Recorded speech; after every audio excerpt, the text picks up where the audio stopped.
Welcome back to Once Upon a Quantum Leap. We are your hosts, Paul Madar and Capucine Chapman. Paul and I are going to explore two different intuitive reports. One is a past life profile, and the other is a Dharma report. Both reports are of the same person. So one person, two different reports, and we'll share some crossovers of what each one of those reports will tell us about this person's present life in relationship to the past and what the Dharma brings forward. So we'll go a little bit more into detail what a past life profile is, as well as what a Dharma report is. But within both of these reports, we're going to cover things like forgiveness. Love for the self can bring forth a lot of past life understandings, but also how karma and dharma surface in one's life and why it does not come in all one lifetime. We'll talk about awareness, the keys to change, and how the awareness offers the possibility of choice and responsibility. The intuitive reports referred to in each episode are available on our website, on the podcast page, and through links in our show notes. We encourage you to listen to those for greater context. So stay with us because there's a lot to cover of a past life profile and a Dharma report. I've got a joke for you. Tell me. I love jokes, Paul. Say my last name 5 times fast. Okay, ready? Madar, Madar, Madar, Madar, Madar. Did you hear it? Madar, Madar, Madar, Madharma. Oh, my Dharma. You. Oh my God. When did that come to you? Ultimate dad joke. Yeah. Well, I don't know about an ultimate. I think dad joke explains it. What's so right there. Yeah. All right. Well, what are we talking about? We're talking about Madar, Madar, Madar, Madar, Madar. Oh, okay. Based on the research here that we found and our own experiences, Paul, what does it mean? Thanks for passing it over to me. You are welcome. You're welcome. I've come to understand just over many years of looking at this and thinking about this and listening to hundreds, maybe even thousands of these reports. If I could sum it up in a little tiny nugget, I would say that your karma is what is attracted to you, and your dharma is your response to that. So you think of karma as like magnetically attracted situations and people and relationships. They're attracted to you because of who you are and because of all your past life goings on.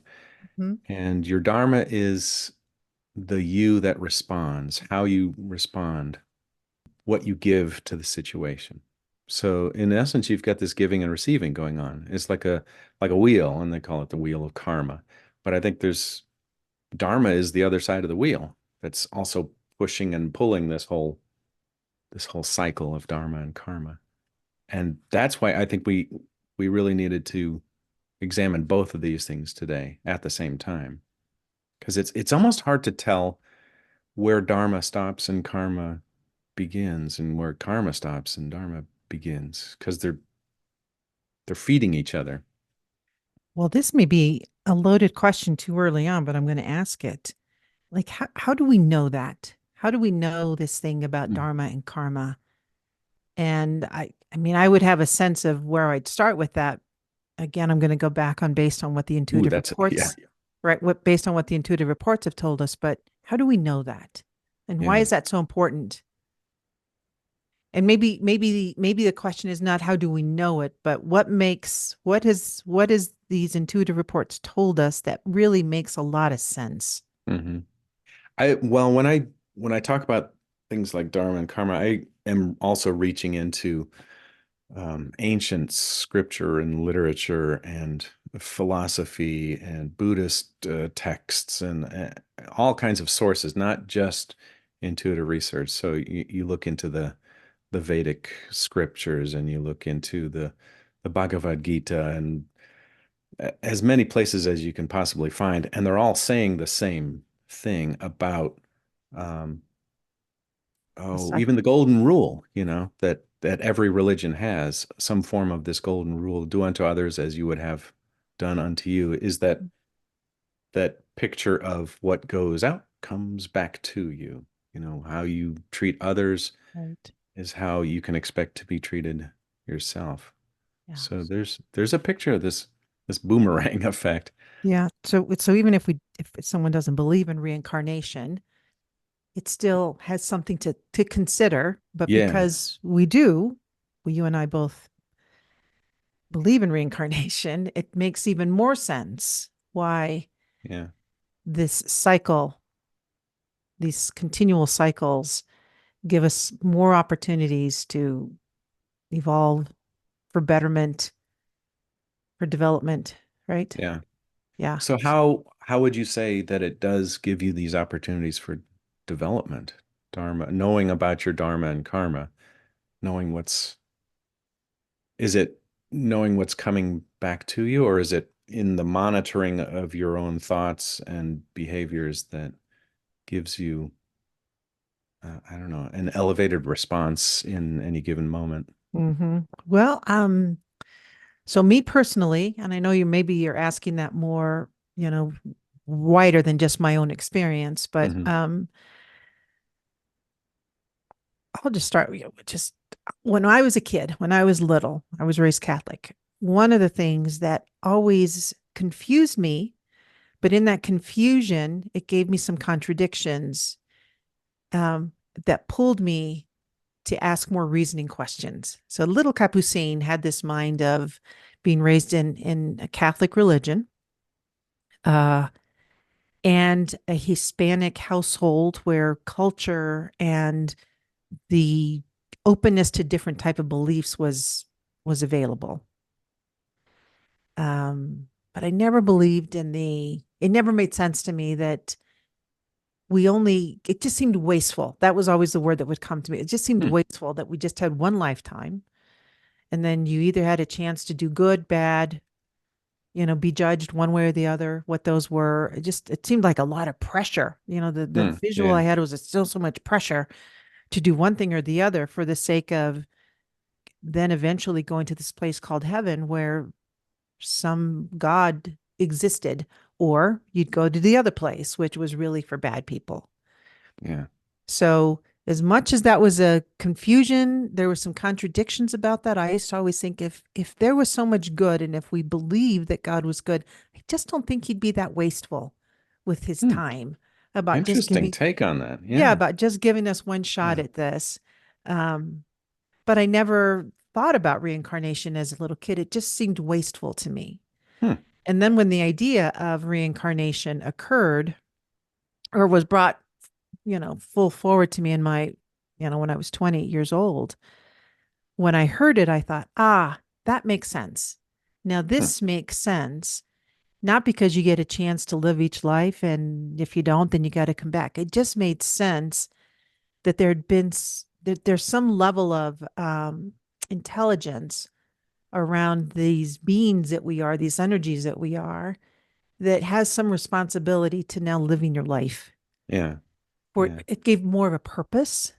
Uh, and so it also opened a lot of doors to be open to different ways of thinking now around that. So for me personally, why Dharma and karma is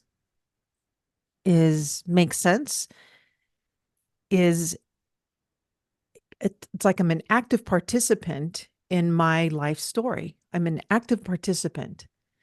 And I think, yeah, yeah, by I being would it, agree with that. Yeah. yeah, Once you know some, at least even some basic elements of your karma and your dharma, yeah, then you have like a sense of control in your life, or at least self-responsibility. self And we've talked responsibility. about that before with Hmm. self-responsibility and awareness need to keep pace with each other. Hmm. Um, but yeah, it gives you a sense of, well, if I want better things to happen in my life, better attraction sphere, maybe what I give out could be a little bit higher quality, and then Right. what comes back is going to be a little higher quality. And it's it's both a powerful stance, and I think it's more of a responsible stance. Uh, Yeah. And again, back to me and how Capucine put this together before the a little bit more of the reincarnation knowledge came full forward to me when I was younger, the thought would always occur to me of if if I'm doing good, or if I'm doing bad. I mean, because sometimes those were words that were in my head. Am I being a good person? Am I being a bad person? Yeah.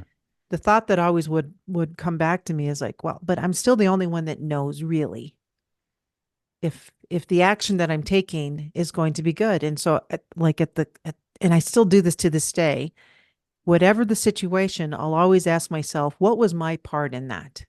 What was Mm. my part in this experience?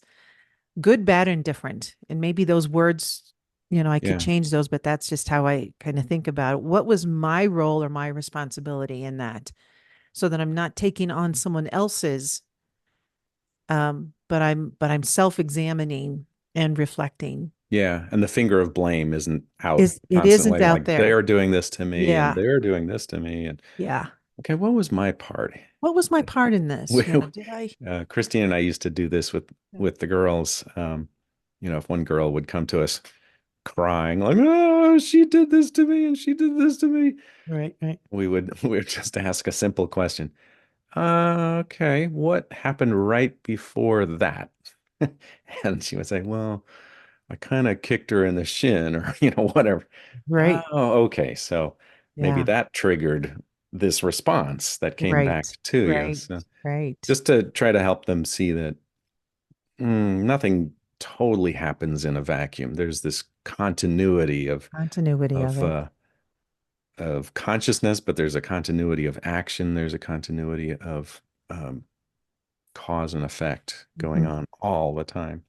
Right. So when I listened to the two reports that we're going to talk about, the past life Hmm. profile and the Dharma report, for one person, when I was listening to then rereading this, it it mirrored back to me a lot of oh my gosh, that it does matter if you have a heightened sense of loving yourself, a relationship with yourself.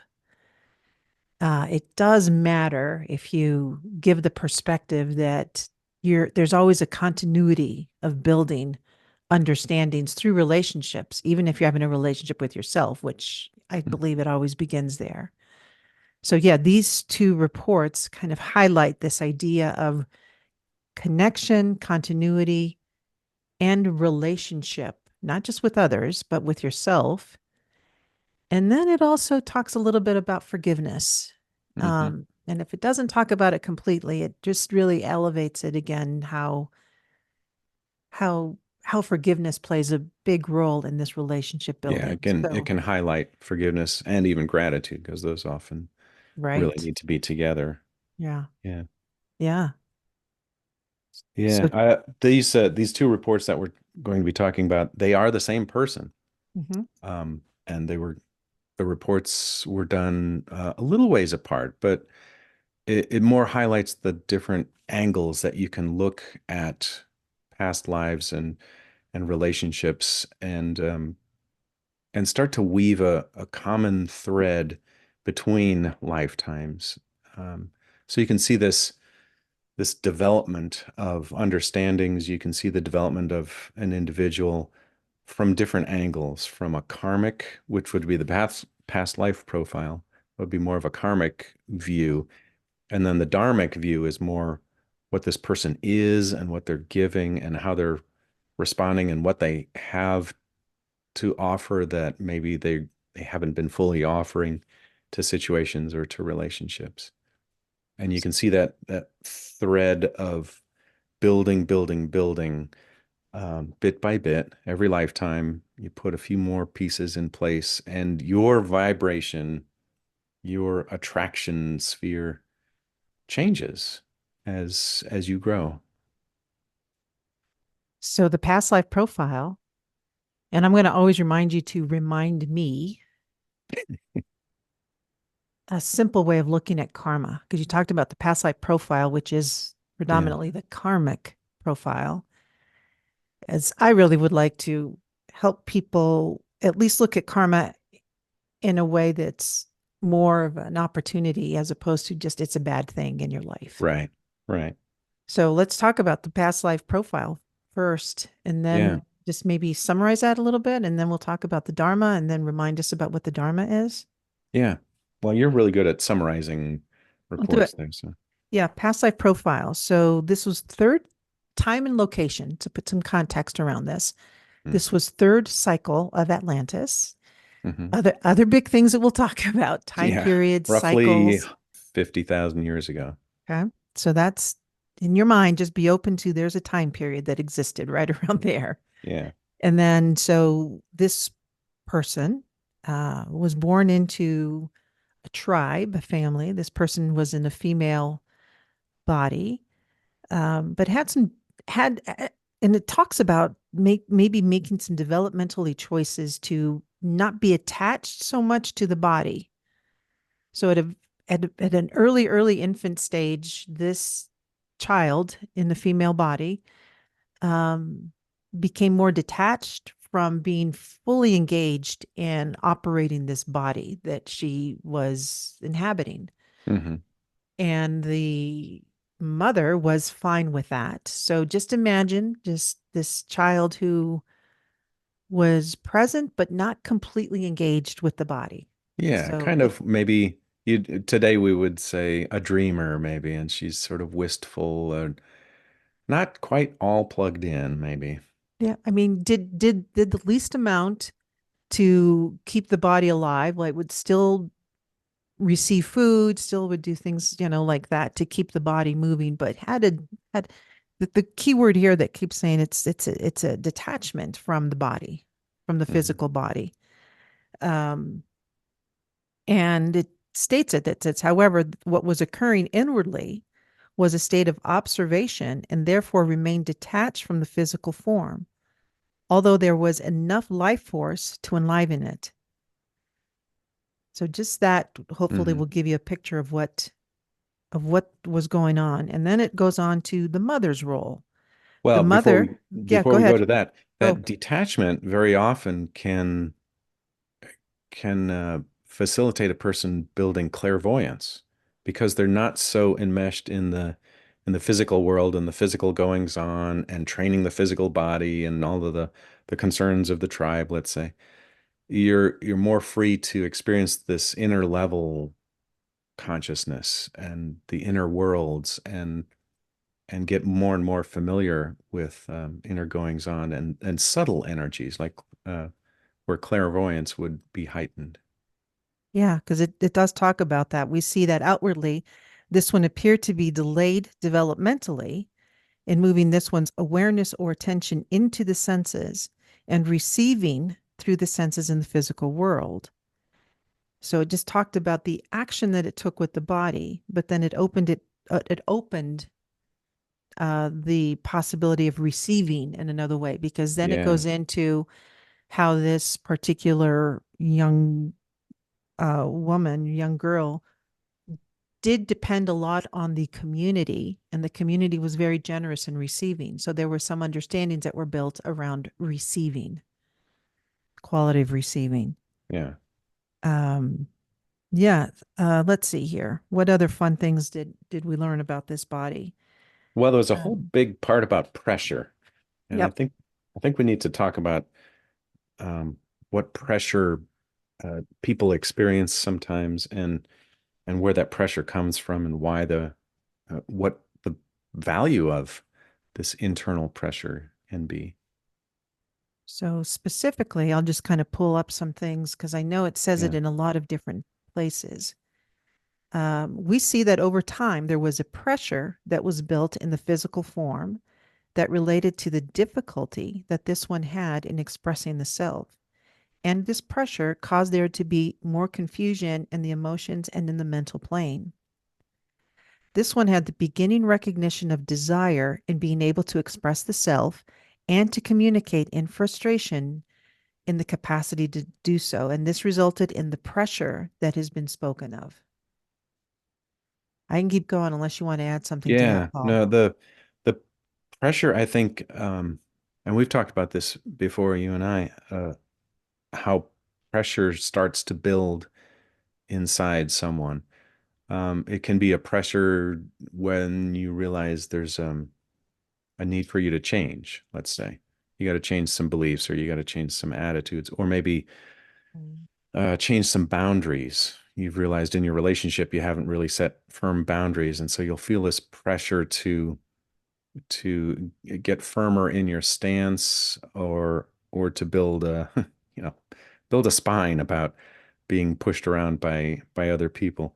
There can be financial pressures. There can be But a fundamental pressure from what we would call separation, like your sense of separation from the spiritual realm and the physical realm, where you feel like, oh, I just have this yearning to go back home and to, be one with the universe, but I feel so separate. So that can be a pressure also. So it can happen from a lot of angles in our life. And um, yeah, I see that also as a pressure, as a stimulus to take some kind of action.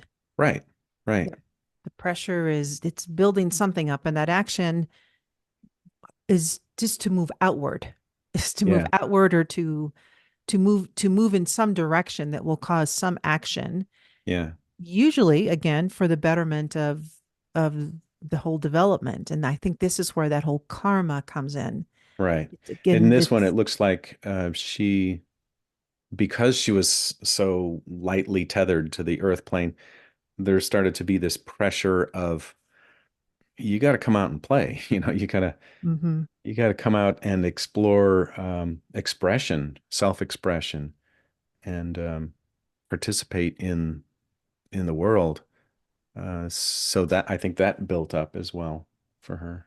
right. And then we talk about relationships of her tribe, her community, how she depended on the tribe, and how the tribe, I think this is where the lovely quality of love comes in all times, is that there was there were, even her attempts were to remain focused in the physical form. Um, she was also able to be grounded by others around her.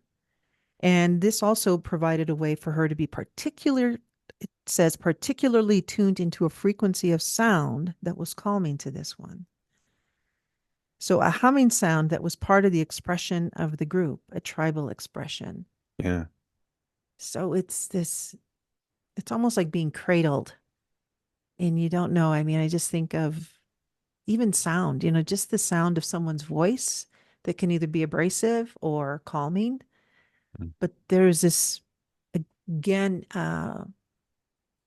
the Dharma was also playing itself out through the community by giving, by yeah, by creating this group dynamic of we're all together, and it does matter that this sound is going to have some kind of resonance, not just for this child, but for themselves as a yeah. as a as a as a group. Here's something that I've seen over and over and over with regards to Dharma, and that is if you are not really expressing your true essence as Dharma, especially in relationships, other people will. Hmm. It's almost like the Dharma has to be expressed and will be expressed one way or another. And if you're not giving it, then you'll experience it from other people around you Yeah, that's so that insightful. it is Right. present still. Mm-hmm. Yeah. It's fascinating. And I think karma is going to be the same way as well. If you really look at it, if you're not facing, we call it facing your karma or dealing with your karma, Mm-hmm. but really it's more like turning towards the lesson that is within the karma. If you're not turning towards it, then others around you will.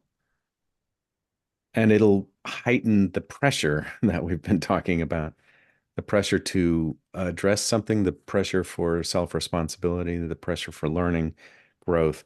You can think of it like you put a seed in the ground and you water that seed. What happens?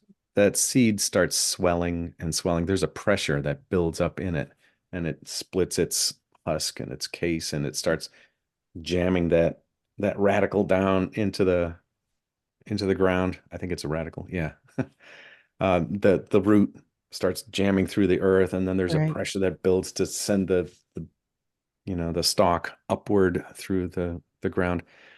So anytime there is watering, um, an input of experience, there is a pressure that builds to grow and to expand and to change and to flower and flourish.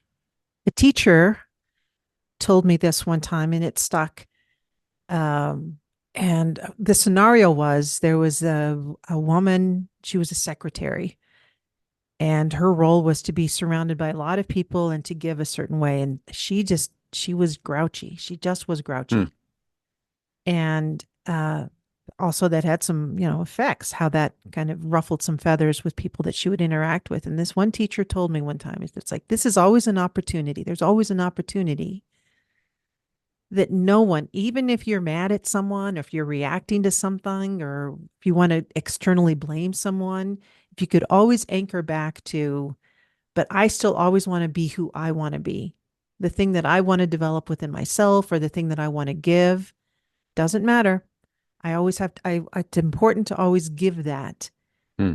And I thought about that in terms of this woman who, and again, we've talked about the word choice, not choice. It's just that little shift. If that person could have just done a little bit, just even smiled at someone, just allowed that something within her, because there Yeah. was pressure building up within her, Yeah. Yeah. either feeling overwhelmed or who knows what was going on in her life and what was brought forward with that. But just these little shifts that we can do to say, well, who do I want to show up as today? Who do I want to be at this moment? That's a And really good point. Yeah, and it is a moment by moment mhm, thing. It's a decision in the moment to say, am I going to be a little bit kinder here than I usually am, mhm, or am I going to be the same old grouch that I've been? As soon as you have awareness of yourself in relationship with others, you have the ability to choose. And when you have that power to choose, then you have responsibility. When you have responsibility, then you're actively participating in karma and dharma. Otherwise, the karma and dharma is just sort of operating in the background. It's still mhm, going, it's still, churning away, mhm. turning that wheel of opportunity and drawing forth from you Right. your dharma.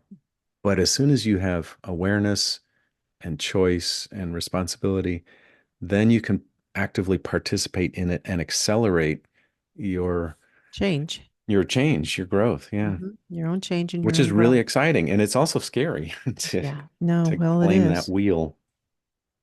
Well, in this past life profile, we talked about her life then. So we always say, so what? That was a nice little story. That was her lifetime Yeah. years and years ago.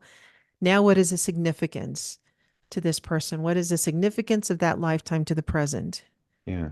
And well, I'll just read the one of the first lines there. It says, "We see in the present time period there are strong preferences that this one has, that this one will time and time again retreat to or align with as a way to cause stability in this one's energy field."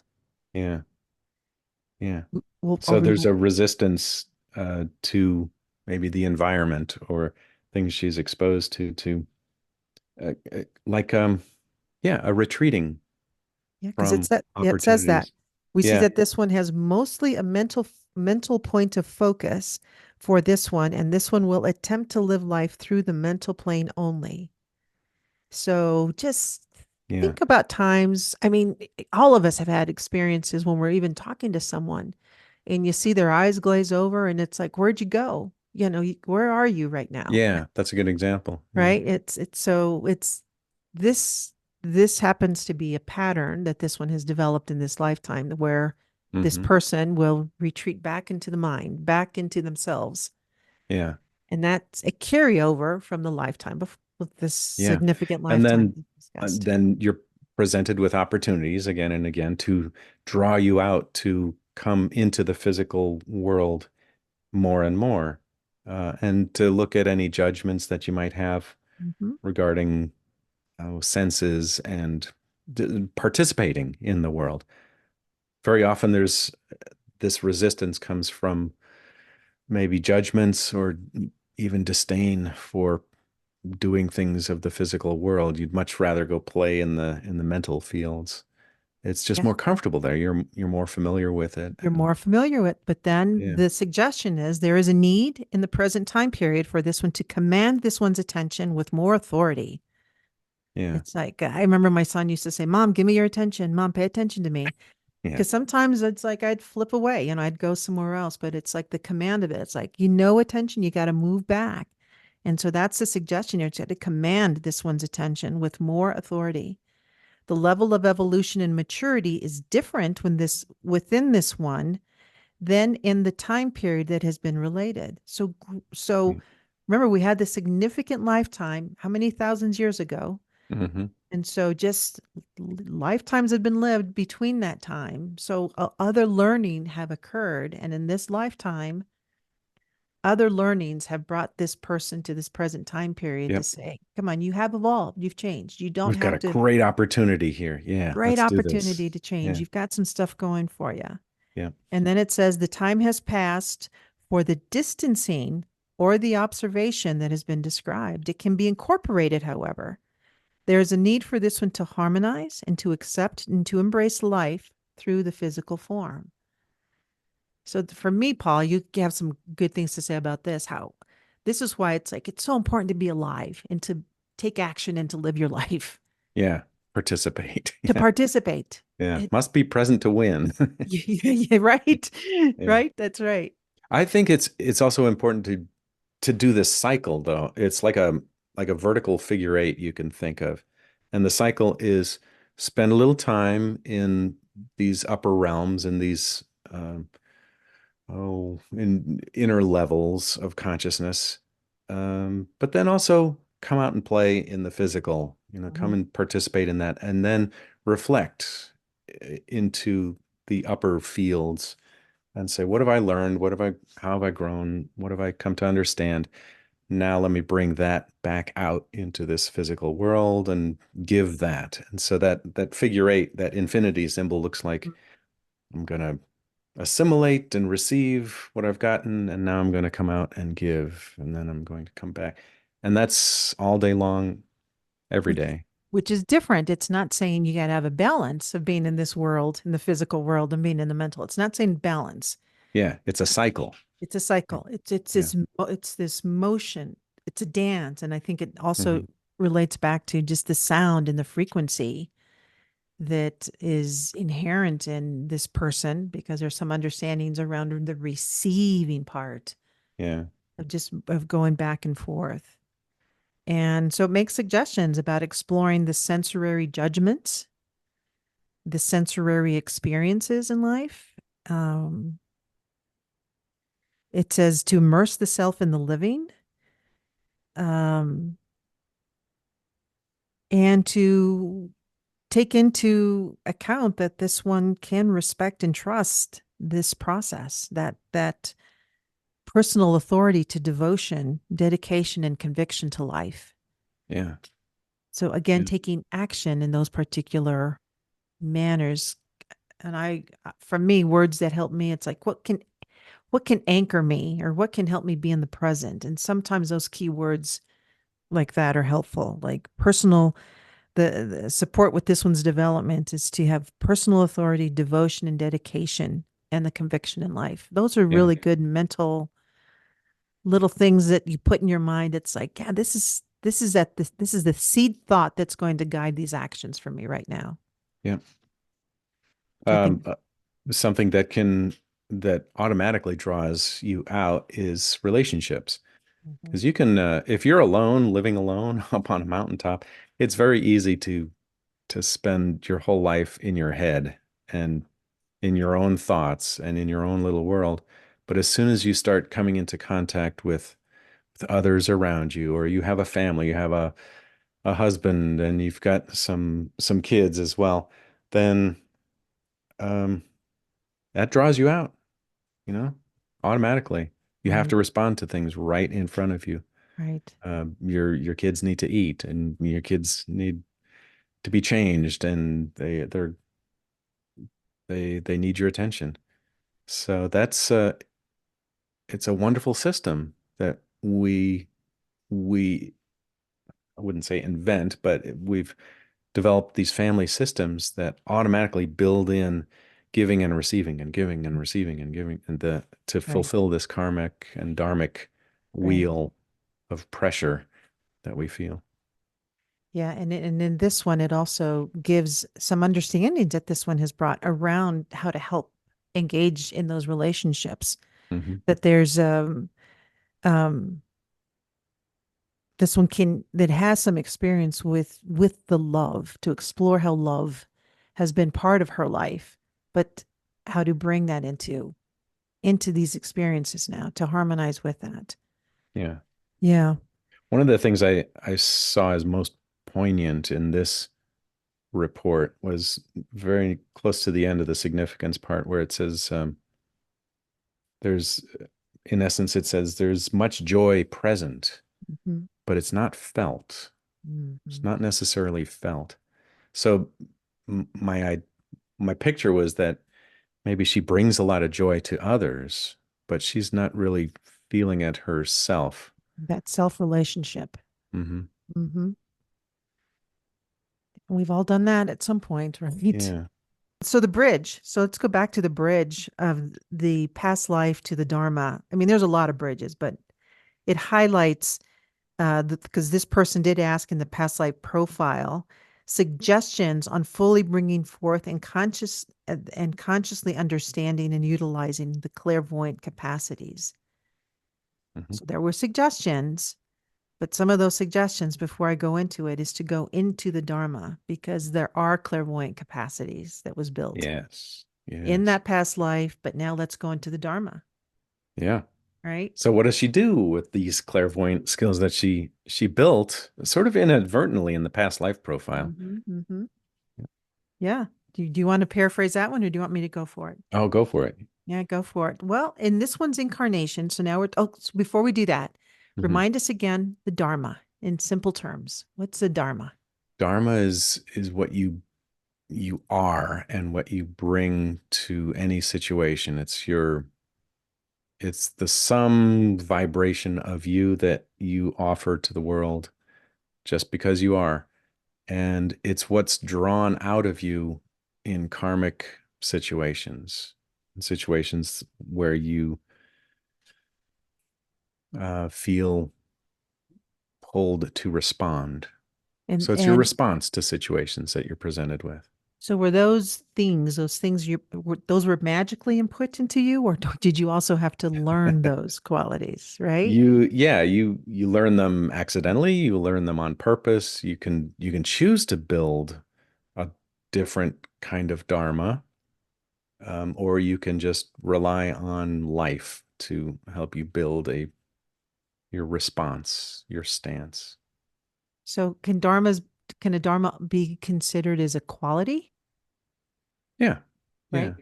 yeah, yeah. So I would picture it as multiple qualities yeah, like your overall you that you bring to a room when you walk in. that have been developed over time, Yeah, over many, many lifetimes, lifetimes, many many, many lifetimes. layers of lifetimes. Yes. And it's I don't want to, well, I'm going to use the word, but it's not so much that they're not negative things that you bring. There are things that are always uplifting. It's almost like sifting through an essence of a certain quality or characteristic that brings out the purity or the clarity of what that quality brings. Yeah, yeah. Am I It's saying a that? yeah. I would say it's in general it's a positive quality. I think that's because it's your response to a need in your Okay. environment. It's a Okay. yeah. Which is It's an what's action that will benefit someone else, but even though yeah, you're not consciously thinking of it that way. yeah. So let's think about the dharma of this person. Hmm. There is a thread throughout this one's incarnation. So we also talk about the thread that dharma brings, and I think we talked about that a little bit already. It is consistent it strengthens, and it illuminates. So we see that in this way that this one moves, there is always the absorbing and reflecting and seeking of clarity. So there's a focused endeavor, a singular focus through scalar talent. So this one has built a lot of that, as it states later on in the Dharma, Hmm. through Yeah, it kind different of goes through a incarnations. few incarnations there with Hmm. a weaver of fine threads and Hmm. uh, a great storyteller, and many times as a mother, um, a It lot of talks of spiritual lifetimes, prayer and fasting, and yeah. Yeah, it talks about the incarnations in a male form, and it talks about incarnations in a female form. So the receptivity can be built in both male and female. But it also talks about, specifically, it says that in some of the male incarnations, there was a lot of attention on focus and discipline and Hmm. spirituality.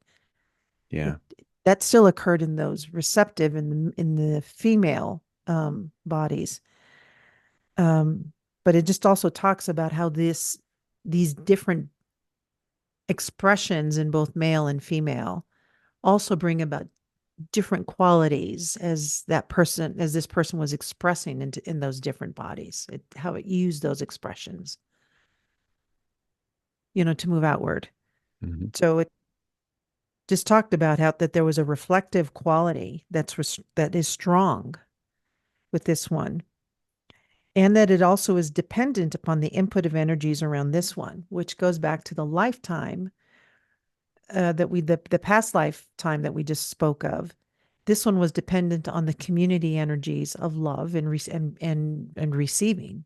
yeah, So that's just an example of a lifetime where this one was dependent on other people around her to give her different type of energies. And so yeah, then it kind of goes back to why relationships and connections are how they all have an interplay with how we also develop. yeah. That's where the karma is in Right. relationships. Right.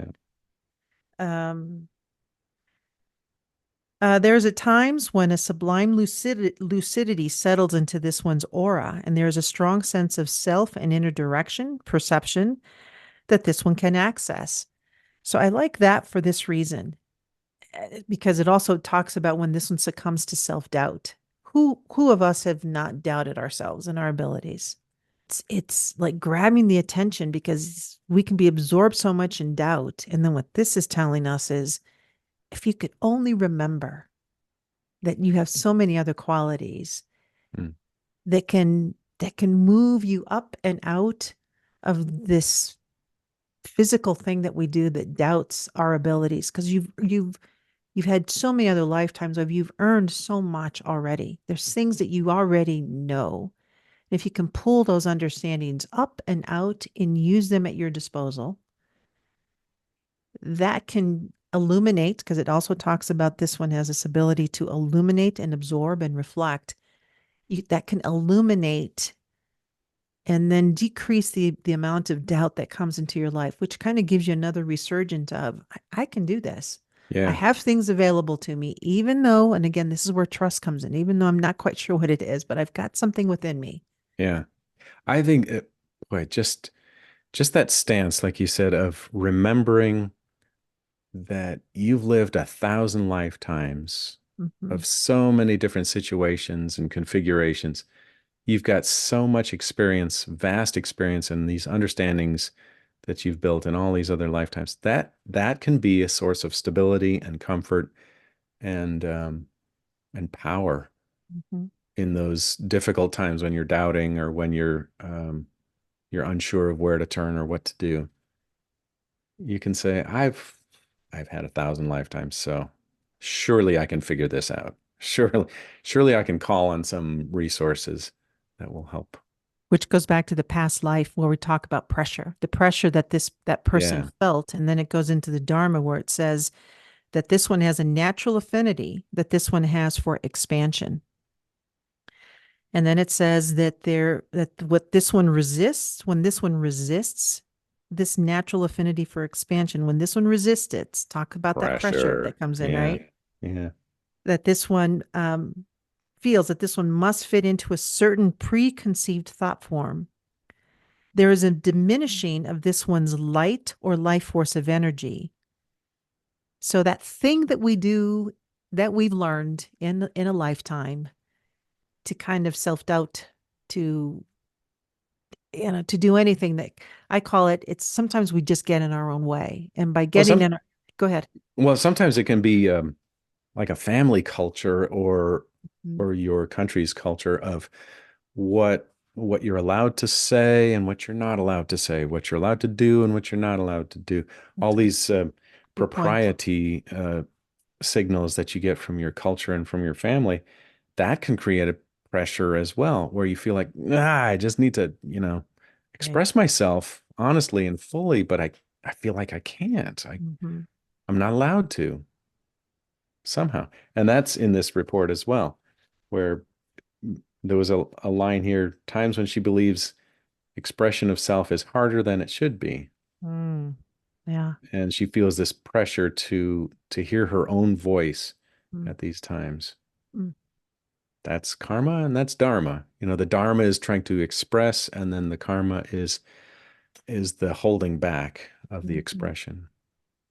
And there you have that wheel that creates the pressure to change, to grow, to reconfigure, to rethink your stance in life. I like that natural affinity for expansion because Mm-hmm. expansion is going to win ultimately. You can't hold back forever. You're going to come out. How do you know that, Paul? How do you know that expansion will always win? I believe that. Is it just a knowing we have that? I mean, Plate tectonics and geology. that's right. Lava always wins. This is where little science helps us out at, right? It's Yeah, expansion will happen. yeah, it It will. must it must occur. It must Yeah. occur. I Yeah. like to think of I think everybody's played with Play-Doh. If you get that new jar of Play-Doh and it's all gushy and squishy and it's just wonderful and you can mold it into anything. And you configure it into, let's say you make a little person out of it. And you say, "Yeah, that's just right. I just love this little person. I'm just going to stick it up here on the shelf." Well, what happens after about a week of that little Play-Doh person sitting on the shelf? It gets really hard and crusty. Hmm. And in order to rework it, to change that configuration that you've created, you might have to break a few things. You might have to, uh, do you douse it with water, or you have to kind of destroy and shatter this little configuration that you've developed in order to remold it into a different configuration. And I think that's a great analogy for we get these, we build our personality, or we build our presentation to the world a certain way, but then life goes on, or we grow up, or circumstances change, and we're kind of stuck with this identity that doesn't fit the circumstances anymore. And we need to kind of have to break that thing and change it and remold ourselves to fit the new environment and the new configuration. And that's tough. It hurts. It's not fun. Well, it talks about suggestions about how to kind of not kind of, but to get out of that. And you and I have spoken a lot about perspective. Um, but I always like to give so what's a simple way of just getting out of the way, or, or Yeah. allowing Yeah. Yeah. these inner understandings to come in. And it even talks about this as this one gains perspective in the ways that have already been described and settle the self once again on that the wisdom, the seed of wisdom that has been described, that this one can recognize with their own clarity the value that this one has, and that the pressure to consistently and constantly expand can be allowed internally and externally, and that the essence of what this one is expanding is love, and the expression will move in many, many, many different ways. So the more this one, again, just a perspective of appreciating that this one has this ability, just the perspective. Just if your mind can go to if I have a different perspective about appreciating and having some gratitude and trusting that there's something that I've built, just moving the attention to someplace else can shift and open the water of truth, the wellness Hmm. of the moisture that we need. Back to your analogy of this Moisture. clay, the moisture that we Yeah, need to remold to ourselves. Yeah, remold ourselves. yeah, That allowance will come through. And so there's always little nuggets of gives you a depth of information to seed your idea, but also to take some action with just having a little perspective change, a little shift yeah, that'll open the awareness, that'll give you some insight to be responsible for the action you want to take to move forward, but to follow through and do it. yeah.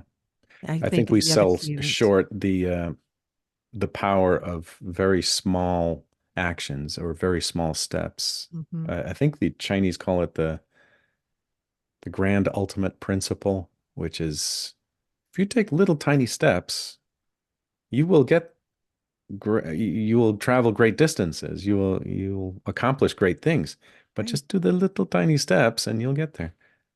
But we tend to, especially in America and in the West, we think of these big splashy, huge transformations or steps that we have to do. You know, you have to go on this crazy diet and work out crazy things and travel and buy expensive stuff. But no, maybe it's just those little tiny shifts that you're talking about, shifts of perspective, shifts of attitude, shifts of action on a daily basis, on a moment by moment basis, is what really changes our trajectory. And those little shifts are an act of kindness to the self. And they're an act of opening the self to greater love to come through. So just those small acts of kindness show forgiveness. They start the forgiveness cycle and the awareness cycle of having love to come through as it just provides more clarity. Mhm. This report talks about the becoming, suggesting to become devoted to the inner voice Mm, and committed to it completely. mm-hmm. We should probably talk about what is this inner voice anyway? Where does it come from? What is it? Yeah, let's talk And about how that. do you devote yourself? 'Cause we've talked about also commitment to self or loving yourself. And the voice of There's authority, commanding the voice of authority. Where Yeah, does there's a difference between mm, um well, I just got to love myself, so I'm going to go to the spa and, get get a pampered? facial and pamper myself. That's a little different than, really loving the self, I think of as a deep, deep source of you. Mm-hmm. You could think of it as your um the you that is behind all of your thoughts and all of your actions and all of your lifetimes, even the you that's really driving this ship. Yeah. And we have that. There's a sense. Everyone has this sense. I believe this because I've talked to so many people about this.